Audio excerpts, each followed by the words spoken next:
You know how we've talked about when you're not loving yourself, you're leaving yourself open and susceptible to lower energies.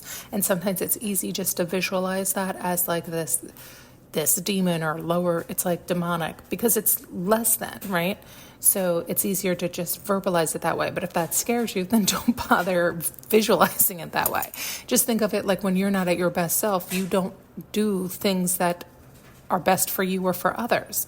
You can be an asshole when you don't feel well, right? So it's saying the same thing. But the way they're showing it is like an outside entity. So it's like showing like it's seeped into these people and starts to control them. So it's really like their anger is controlling them, their rage is controlling them, all these things, and then they're having them do these awful things. And then when it's like get called out on it, it's like the energy might seep from them and it shocks them, and then they're like, oh my God, why would I ever do that? It's like they're embarrassed. Yet people then don't like the human and shame the human.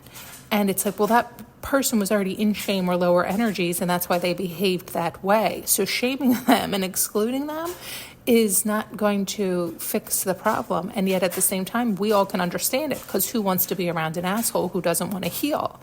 And so when we look at it like a demon seeped in, and then it's like what they need to do is learn how to love themselves. And when we don't learn that or understand that or know anything about that, it can be really, really challenging for us. And then when you're doing it all alone because you caused it, you didn't love yourself to begin with, and then you were an asshole because you let all those lower energies run your show, and now you have to figure out how to, and scared everyone away, and now you have to figure out how to love yourself all on your own.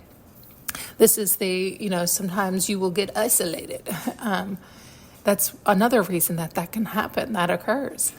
And so I just thought it was all very fascinating and interesting, but also kind of sad, where it's like somebody already didn't love themselves, so then they get taken over and start behaving in ways that is not true to them at their center.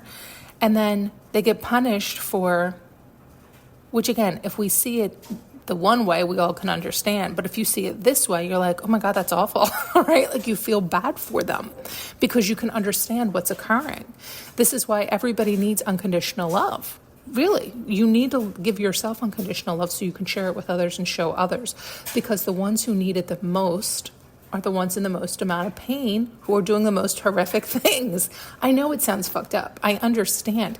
And when we see it from the human angle, we want to hold everybody to the fire. We want to hold everybody responsible. They've done really horrific things. I hear you.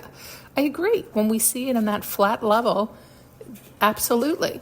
But when you can rise above and see it the way I'm trying to explain to you, you're like, fuck, right? Because if you don't think it's happened to you, you're wrong. Now, don't get me wrong. There's a fine line. I get that once you learn, once you see, once you show, it's everybody's responsibility to stand strong and stand firm in loving themselves and honoring themselves. Again, that's not always easy. If you've never stood up for yourself and now you have to do that, that's challenging. And that's something you have to practice and strengthen. And it can be challenging for some, whatever their vice is, whatever their downfall is. And